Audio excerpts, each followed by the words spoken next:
Jaflong 0 point এবং এই যে সেই সাথে সামনে দেখতেছেন বল্লাঘাট।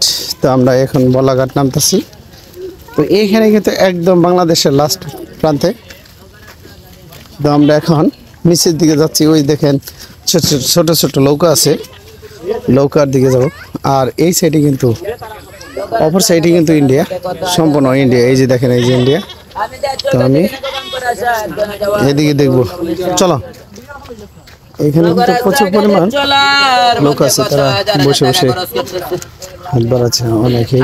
আমরা এখন চলো ছোট ভাই, চলো ছোট ভাই, চলো এদিকে হাঁটো। তো আমরা একদম নিচের দিকে যাচ্ছি। জায়গাটির নাম হলো বল্লাঘাট। তো আমরা দেখতেই থাকবো আর আপনারা সাথেই থাকবেন। অনেক নিচে নামতাছি, প্রায় 1-1.5 ফুট নিচে নামতাছি, যেখানে সকলেই ঘুরতে আসে, সকলেই বল্লাঘাট সকলেই দেখতে আসে, ঘুরতে আসে। তো আমরা এখন নিচের দিকে যাচ্ছি।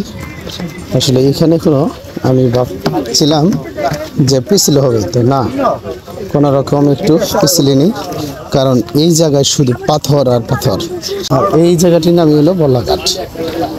এই বল্লাঘাটটি দেওয়া হয়েছে অনেক লোকই, টাঙ্গাইল, কালীহাতি, বল্লার লোকেরা সকলে এখানে এসে দোকান পাট করে জায়গাটির নাম হয়তো বল্লাঘাট দিয়েছে। তো আমরা এটা জানবো কৃষি কারণে এই বল্লাঘাটটি হচ্ছে। তা আপনি দেখতে থাকেন, সাথে থাকেন। আমরা এখন ট্রলারে যাব বা নৌকায় যাব আমরা ঝর্ণায়। তো দেখবো কত টাকা ভাড়া চাচ্ছে এবং লঞ্চে যাব না নৌকায় যাব। এখন আমরা মায়াবী ঝর্ণার দিকে চলে যাচ্ছি। তো আমরা প্রায় কাছাকাছি, এই যে সামনে দেখতেছেন এই দিকেই কিন্তু মায়াবী ঝর্ণা। ঝুলন্ত ব্রিজ ছেড়ে এইদিকে আসলাম। তো আমরা এখন মায়াবী ঝর্ণার দিকে চলে যাচ্ছি। বিভিন্ন পর্যটকরা তারা কিন্তু ঘুরতে আসছে আমাদের মতো, আমরাও কিন্তু দেখতে আসছি। এই জায়গাটি অনেক ভালো জায়গা, মাশাআল্লাহ, সকলে এই জায়গায় ঘুরতে আসে।